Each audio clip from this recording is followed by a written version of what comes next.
శ్రీ మాత్రే నమః. నేను బ్రహ్మేశ్వరి, ఏలూరు. కేంద్ర సాహిత్యమి పురస్కారం అందుకున్న శ్రీ ఆచార్య బేతవోలు రామబ్రహ్మం గారి దేవీ భాగవతం, వ్యాస భగవానుడు మనకు ప్రసాదించిన దేవీ భాగవతం చదువుతున్నాం. ముందుగా ప్రార్థన. శ్రీ మాత్రే నమః. శుక్లాంబరధరం విష్ణుం శశివర్ణం చతుర్భుజం ప్రసన్నవదనం ధ్యాయేత్ సర్వవిఘ్నోపశాంతయే. శ్రీ విద్యాం జగతాంధాత్రీం సర్గస్థితిలయేశ్వరీం నమామి లలితాన్ నిత్యాం మహాత్రిపురసుందరీం. కృష్ణాయ వాసుదేవాయ దేవకీ నందనాయ చ నందగోపకుమారాయ గోవిందాయ నమో నమః. నమోస్తుతే వ్యాస విశాల బుద్ధే పుల్లారవిందాయత పత్రనేత్ర ఏన త్వయా భారత తైల పూర్ణః ప్రజ్వాలితో జ్ఞానమయ ప్రదీపః. శ్రీమాత్రే నమః. నైమిసారణ్యంలో సౌనకాది మహర్షులకు సూత మహాముని దేవీ భాగవత గాథలను తెలియజేస్తున్నారు. వ్యాస భగవానుడు జనమేజయుని దగ్గరికి వచ్చి జనమేజయునికి దేవీ మహాత్మ్యం గురించి, దేవీ యజ్ఞం చేసే విధానం గురించి, దేవీ నవరాత్రులు చేసే విధానం గురించి తెలుపుతూ సుశీలుడి కథ చెప్పారు. అప్పుడు జనమేజయ మహర్షి ఇలా ప్రశ్నించారు: వ్యాస మహర్షి, ఈ వ్రతాన్ని శ్రీరామచంద్రుడు చేశారు అని ఆ బ్రాహ్మణుడు సుశీలుడికి చెప్పాడు కదా, ఆ శ్రీరామచంద్రమూర్తి ఏ విధానంగా చేశాడు, ఎందుకు చేశాడు? రాజ్యభ్రష్టుడయ్యాడని, సీతను ఎవరో అపహరించారని అతడు అన్నాడు కదా, ఆ విశేషాలన్నీ వినాలనుంది. శ్రమ అనుకోకుండా క్లుప్తంగా చెప్పైనా పుణ్యం కట్టుకోండి అని జనమేజయుడు అడిగాడు. జనమేజయుడు ఇలా ప్రశ్నిస్తాడని వ్యాస భగవానుడు ఊహించారు. ఓ చిరునవ్వు నవ్వి శ్రీరామ కథను అందుకున్నారు. సౌనకాది మహర్షులారా, సూత మహాముని చెప్తున్నారు, వ్యాస భగవానుడు చెప్పిన రామకథ ఇది, శ్రద్ధగా ఆలకించండి అని సూత మహాముని సౌనకాది మహర్షులకు చెప్తున్నారు. దశరథుడు అనే మహారాజు అయోధ్య పట్టణం రాజధానిగా ప్రజా పరిపాలన సాగిస్తున్నారు. ఇతడు సూర్యవంశపు రాజు. యజ్ఞ యాగాలు చేస్తూ ధర్మబద్ధంగా రాజ్యం ఏలుతున్నాడు. ఆయనకి శ్రీరామ, భరత, లక్ష్మణ, శత్రుఘ్నులు అనే 4 కుమారులు ఉన్నారు. కౌసల్య సుతుడు శ్రీరాముడు, కైకేయి కుమారుడు భరతుడు, సుమిత్రకు కవల పిల్లలు లక్ష్మణుడు, శత్రుఘ్నుడు. ధనుర్విద్యతో సహా అన్ని విద్యలు వీళ్ళు నేర్చుకున్నారు. ఒక రోజున విశ్వామిత్రుడు వచ్చి యాగ సంరక్షణ కోసం 16 ఏళ్ల పసిబాలుడు శ్రీరాముణ్ణి తన వెంట పంపమని అడిగాడు. దశరథ మహారాజు ముందు కొంచెం బెట్టు చేసిన తర్వాత మెత్తబడి పంపించారు. శ్రీరామ లక్ష్మణులు విశ్వామిత్రుడితో కలిసి వెళ్ళారు. దారిలో శ్రీరాముడు ఒకే ఒక్క బాణంతో తాటక అనే రాక్షసుని సంహరించాడు.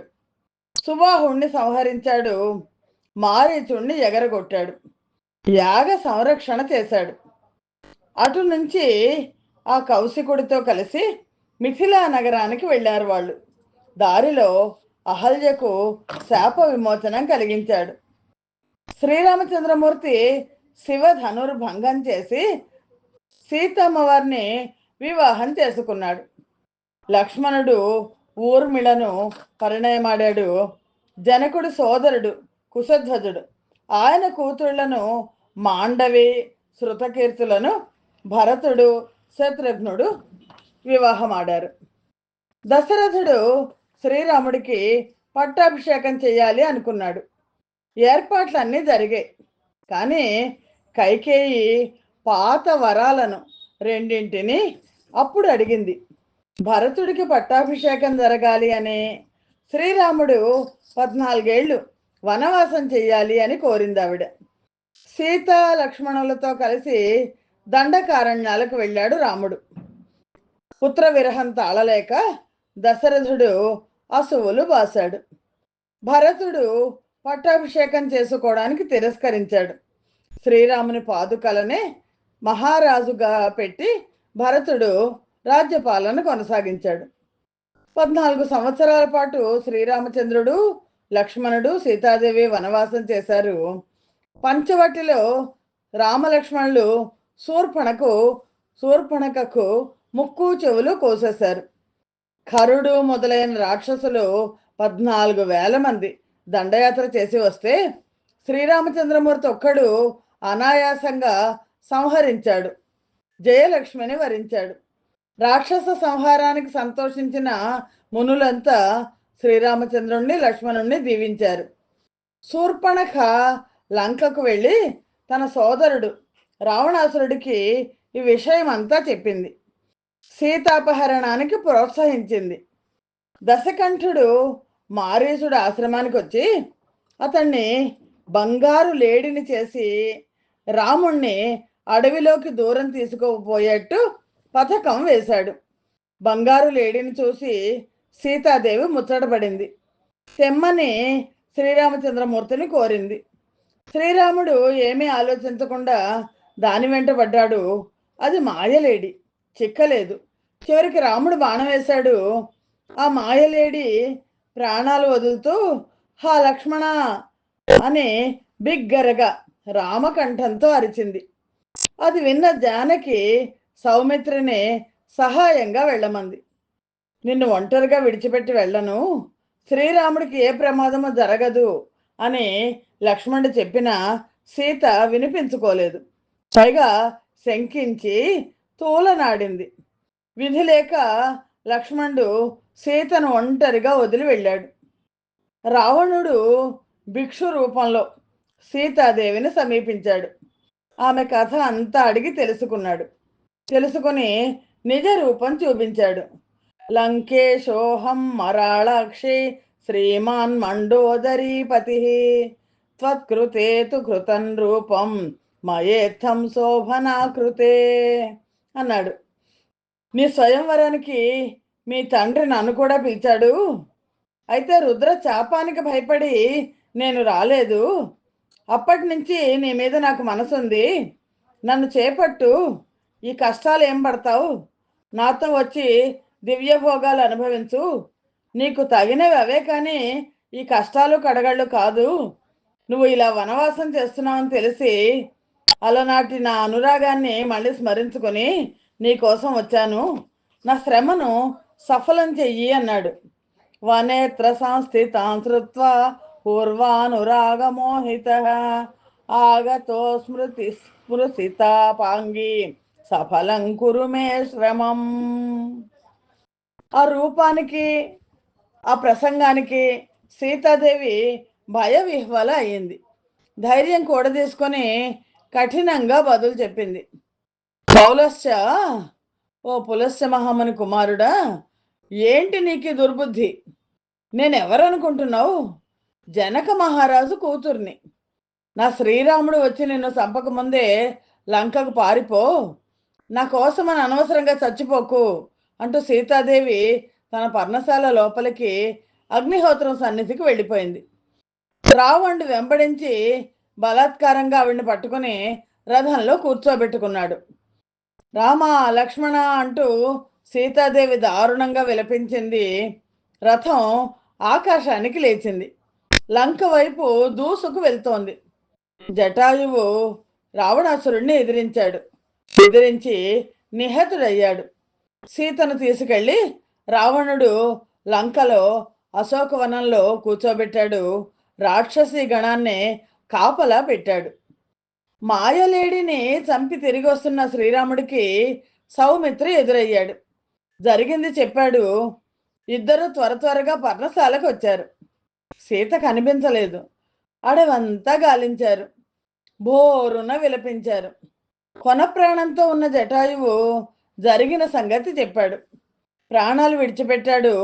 అతనికి అగ్ని సంస్కారం జరిపి రామలక్ష్మణులు దక్షిణ దిశగా బయలుదేరారు. కబంధుణ్ణి చంపి అతడికి శాప విమోచనం కల్పించాడు శ్రీరాముడు. అతని సూచన మీద ఋష్యముఖ పర్వతానికి వెళ్ళారు. అక్కడ సుగ్రీవుడితో అగ్ని సాక్షిగా స్నేహం చేసుకున్నాడు. శ్రీరామచంద్రమూర్తి వాలిని సంహరించి సుగ్రీవుణ్ణి కిష్కింధకు రాజును చేశాడు. వర్షాకాలం గడిచే వరకు ప్రస్రవణ పర్వత గుహలో తల దాచుకున్నారు ఆ సోదరులు. సీతా విరహం తట్టుకోలేక శ్రీరాముడు పరిపరి విధాల పరితపించాడు. లక్ష్మణ, ఇప్పటికి కైకేయి కోరిక తీరిందమ్మా. కళ్ళు చల్లబడి ఉంటాయి. జానకి జాడ తెలియకపోతే నేను జీవించను. సీత లేకుండా నేను తిరిగి అయోధ్యకు వెళ్ళలేను. చేతికందిన రాజ్యం జారిపోయింది. వనవాసం ప్రాప్తించింది. తండ్రి మరణించాడు. సీతాపహరణం జరిగింది. ఇన్ని చేసి ఇంతగా నన్ను ఏడిపించుకుంటూ తింటున్న ఆ దుష్ట దైవం ఇక ముందు ఇంకా ఏమేమి చేస్తాడో. భవిష్యత్తు దుర్జ్ఞేయం కదా, తెలియదు కదా మనకు ఏ కష్టాలు రాసిపెట్టున్నాయో.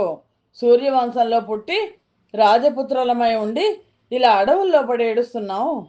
రాజభోగాలన్నీ విడిచిపెట్టి నువ్వు నా వెంట వచ్చావు. నీ తలరాత అలా ఉంది. ఏం చేస్తాం? అనుభవించు, దుఃఖాలు దిగమింగుకో అన్నాడు శ్రీరాముడు. త్యక్త్వా త్వమసి భోగాస్తు మయా సహ వినిర్గతః దైవయోగాచ్చ సౌమిత్రే భుంక్ష్వ దుఃఖం దురత్యయం.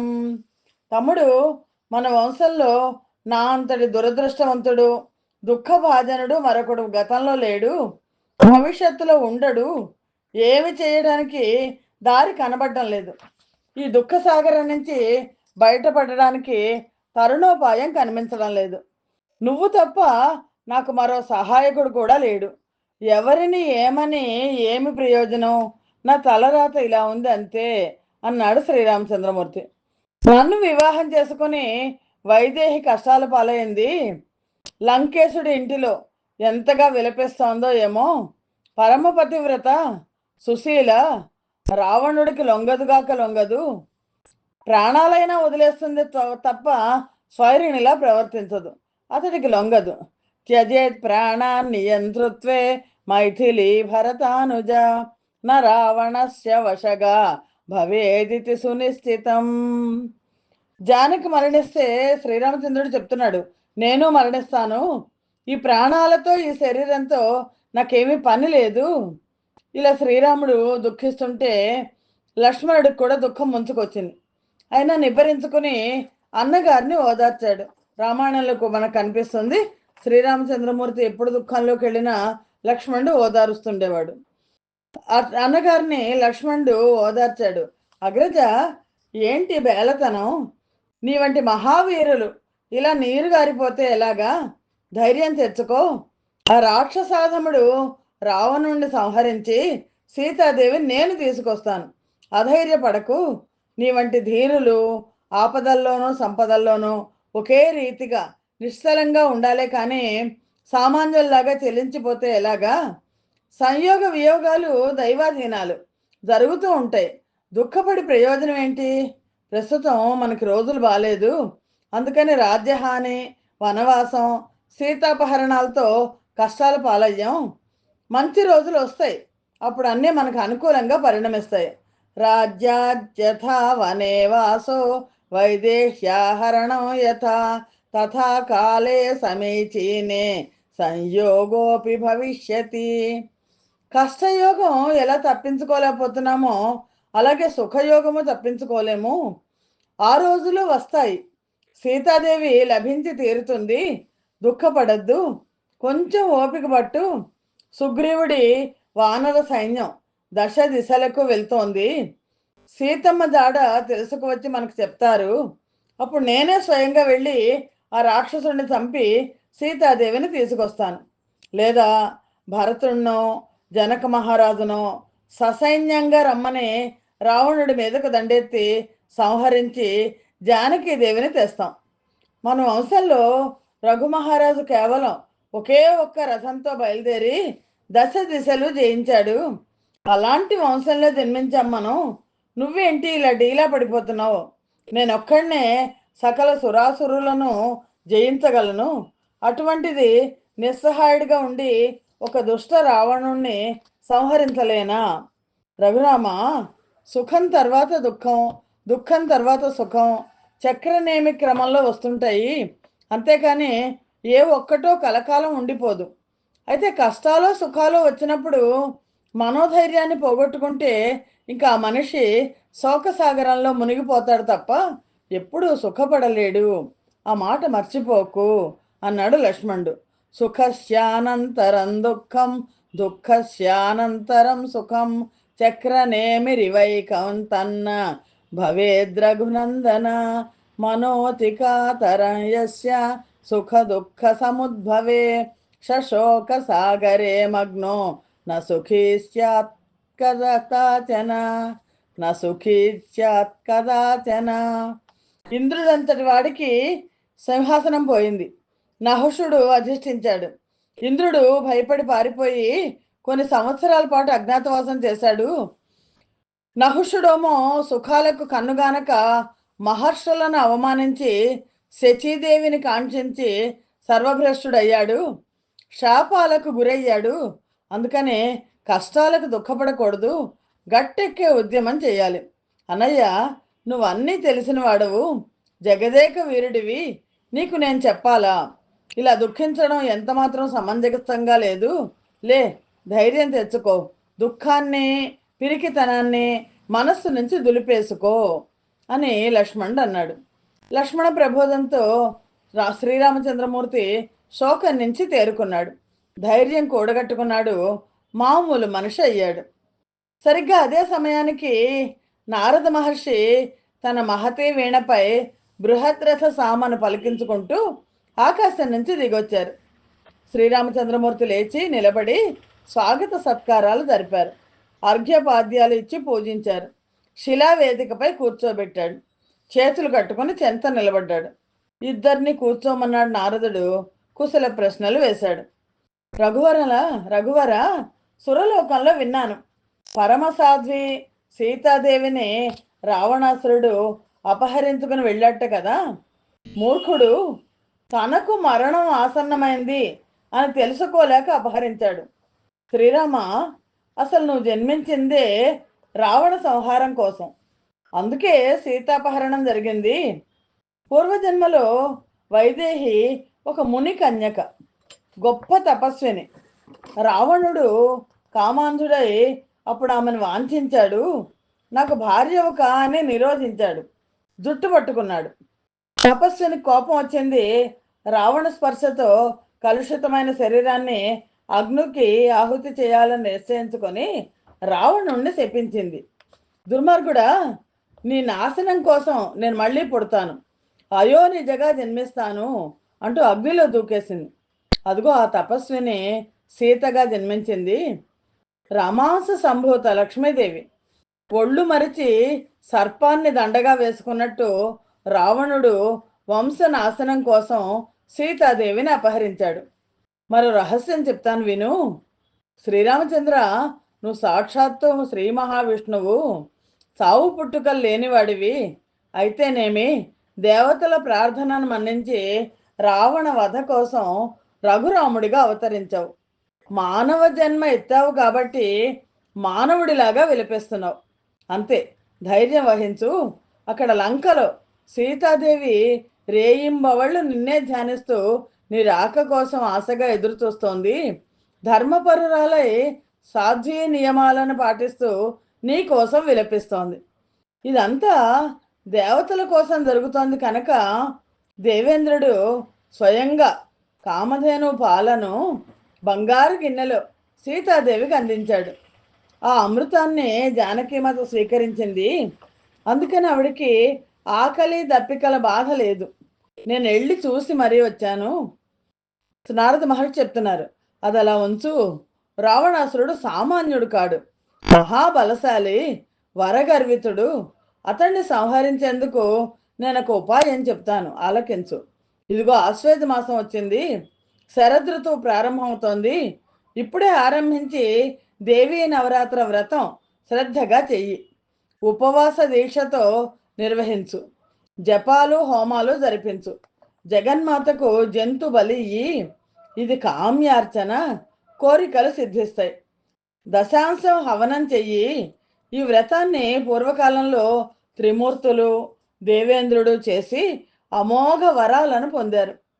భృగు, వశిష్ఠ, బృహస్పతి, విశ్వామిత్రాదులు అందరూ ఈ వ్రతం చేసిన వాళ్ళే, సిద్ధులు పొందిన వాళ్ళే. కష్టాలలో ఉన్నవాళ్ళు తప్పనిసరిగా చేయాల్సిన వ్రతం ఇది. అందుచేత రావణ వధ కోసం నువ్వు ఈ వ్రతాన్ని చేసి తీరాలి. వృత్రాసురుణ్ణి సంహరించడానికి వెళ్తూ ఇంద్రుడు ఈ వ్రతం చేశాడు. త్రిపురాసురుణ్ణి సంహరించే వేళ పరమశివుడు ఈ వ్రతాన్ని చేశాడు. మధుకైటభ సంహారం కోసం శ్రీ మహావిష్ణువు చేశాడు. అందుచేత విద్యుక్త ధర్మంగా నువ్వు కూడా చెయ్యి, తేలికగా విజయం పొందుతావు అంటే అప్పుడు శ్రీరామచంద్రమూర్తి నారద మహర్షి, ఎవరా దేవి, ఆవిడ ప్రభావం ఏమిటి, ఆవిడ జన్మ ప్రకారం ఈ వ్రతాన్ని ఎలా చేయాలి, పేరేమిటి, ఇవన్నీ సమగ్రంగా వివరించండి దేవర్షి అని శ్రీరామచంద్రుడు అడిగాడు. శ్రీరామ, ఈ దేవి ఆది పరాశక్తి, సనాతనే, సర్వకామద, పూజించిన వారి దుఃఖాలను చిటికెలో తొలగిస్తుంది, చరాచర జగత్తంతటికి అధికారిణి, త్రిమూర్తులకు అధిదేవత. ఆమె అనుగ్రహం, ఆమె శక్తి లేకుండా బ్రహ్మాది దేవతలు సైతం స్పందించనైనా స్పందించలేరు. కారణం సర్వజంతూనాం బ్రహ్మాదీనాం రఘుద్వహ, తస్యా శక్తిం వినా కోపి స్పందితుం నక్షమో భవేత్, స్పందితుం నక్షమో భవేత్. విష్ణుమూర్తిలో పాలనా శక్తి ఆవిడ, మా తండ్రిలో బ్రహ్మదేవుడిలో సృజన శక్తి ఆవిడ, రుద్రుడిలో సంహార శక్తి ఆవిడ. ఈ సృష్టిలో ఏ చిన్న వస్తువైనా సరే అది ఆవిడ శక్తే, ఆవిడ ఉత్పత్తే. ఈ త్రిమూర్తులు, ఈ సూర్య చంద్రులు, ఈ భూగోళం, ఇవి ఏవీ లేనప్పుడు కూడా ఆ మహాదేవి పూర్ణ ప్రకృతిగా పరాత్పరుడితో కలిసి విహరిస్తూ ఉంది. నిర్గుణ స్వరూప, తాను సగుణ స్వరూపగా మారి ముల్లోకాలను సృష్టిస్తోంది. బ్రహ్మాదులను సృష్టించి వారికి తన శక్తులను ప్రసాదించి లోక సృష్టిని నిర్వహింపజేస్తోంది. ఆ పరాశక్తిని తెలుసుకుంటే జన్మ సంసార బంధాల నుండి ముక్తి లభిస్తుంది. ఆవిడ పరావిద్య, వేదాద్య, వేదకారిణి. బ్రహ్మాది దేవతలు ఆవిడ గుణాలను పనులను తెలుసుకొని అసంఖ్యాకంగా దివ్య నామాలను కల్పించారు. అకారం మొదలు క్షకారం వరకు ఉన్న అచ్చులను హల్లులను గుణింతాలను కలుపుకుంటూ వెడితే ఎన్ని పదాలు తయారవుతాయో అన్ని నామధేయాలు ఉన్నాయి ఆవిడికి. అకారాది క్షకారాంతై సర్వైర్వర్ణైస్తు యోజితై అసంఖ్యేయాని నామాని భవంతి రఘునందన. ఓ శ్రీ రఘురామ, క్లుప్తంగా పూజా విధానం చెప్తున్నాను తెలుసుకో. సమతలంలో పీఠం వేసి జగదంబికను ప్రతిష్ఠించాలి. 9 రోజులు ఉపవాసం చేయాలి. నేనే పురోహితుడిగా దగ్గర ఉండి జరిపిస్తాను. దేవకార్యం కోసం ఈ పాటి సాయం చేయాలని ఉత్సాహంగా ఉంది అన్నారు నారద మహర్షి. ఆచార్యోహం భవిష్యామి కర్మణ్యస్మిన్ మహీపతే దేవకార్య విధానార్థ ఉత్సాహం ప్రకరోమ్యహం. జనమేజయ, నారదుడు పూనుకున్నాక వ్యాస మహర్షి చెప్తున్నారు, ఇంకా లోటు ఏముంది. శ్రీరామచంద్రమూర్తి ఉత్సాహంగా నవరాత్ర వ్రతం చేశారు. పీఠం పెట్టి జగన్మాతను ప్రతిష్ఠించారు.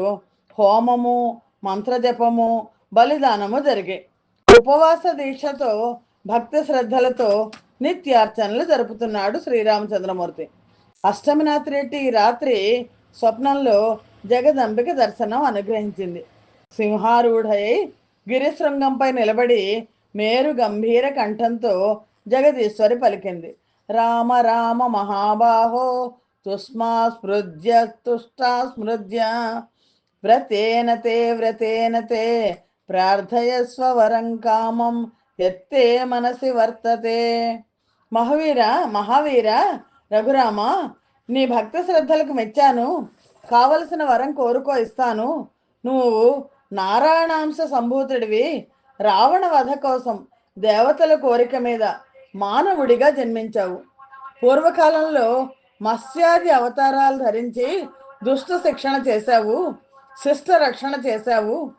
వేదాలను రక్షించింది నువ్వే. కచ్చప రూపం ధరించి మందర పర్వతాన్ని ఎత్తావు. వరాహ రూపం ధరించి మేదిని కోరపై నిలబెట్టావు.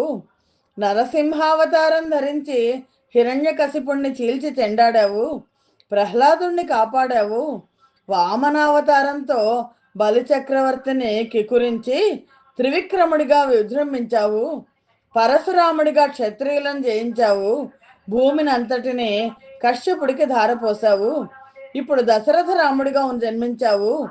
రావణ పీడితులైన దేవతలు నిన్ను ప్రార్థిస్తే ఈ అవతారం ధరించావు. దేవాంశ సంభూతులైన కపీశ్వరులు నీకు ఈ మహాకార్యంలో సహాయపడతారు. వారికి నా శక్త్యాంశ ఉంటుంది. ఆదిశేషుడు లక్ష్మణుడుగా అవతరించాడు. ఇతడు ఇంద్రజిత్తును సంహరించడం కోసమే జన్మించాడు. శ్రీరామ, నీకు జయం కలుగుతుంది. పాపిష్టి రావణుణ్ణి సంహరించి సుఖంగా రాజ్యపాలన సాగించు. 11,000 సంవత్సరాల పాటు నీ పాలన నడుస్తుంది. అప్పుడు తిరిగి వైకుంఠానికి వెళుదువుగాని అని అమ్మవారు సెలవిచ్చింది. జనమేజయ ఈ మాటలు చెప్పి సింహవాహన అదృశ్యమైంది. వ్యాస భగవానుడు చెప్తున్నాడు. శ్రీరాముడు సంతుష్టాంతరంగుడై వ్రతాన్ని దీక్షతో పూర్తి చేశాడు. దానాలు, అన్న సంతర్పణలు యథాశక్తిగా నిర్వహించాడు. విజయదశమి నాడు వానరసేనతో లంకా పట్టణంపైకి దండయాత్ర సాగించాడు. సేతు బంధనం చేసి లంకలో ప్రవేశించి రావణుణ్ణి సంహరించాడు. లోకంలో ఎన్నో పురాణాలు ఉన్నాయి. తృతీయ స్కంధం సమాప్తం అని వ్యాస మహర్షి జనమేజయుడికి ఈ దేవీ భాగవతంలో తృతీయ స్కంధాన్ని తెలియజేశారు. సౌనకాది మహర్షులకు సూత మహాముని తెలియజేశారు. లోకంలో ఎన్నో పురాణాలు ఉన్నాయి. అవి ఏవి దేవీ భాగవతానికి సాటిరావు. ఇది శ్రోతలకు విశేష ఫలితాన్ని ఇస్తుంది. భుక్తి ముక్తి ప్రదం. ఈ తృతీయ స్కంధంలో 1746 శ్లోకాలు ఉన్నాయి. సంత్యన్యాని పురాణాని విస్తరాణి బహూని చ శ్రీమద్భాగవతాశ్చ నతుల్యానీతి మే మతి. స్వస్తి ప్రజాభ్య పరిపాలయంతాం న్యాయేన మార్గేణ మహిమహేషాః. గోబ్రాహ్మణేభ్య శుభమస్తు నిత్యం. లోకాః సమస్తాః సుఖినో భవంతు. శ్రీమాత్రే నమః. యదక్షర పదభ్రష్టం మాత్రహీనం తు యద్భవేత్ తత్సర్వం క్షమ్యతాం దేవి నారాయణి నమోస్తుతే. సర్వం శ్రీమాత చరణారవిందార్పణమస్తు. శ్రీమాత్రే నమః.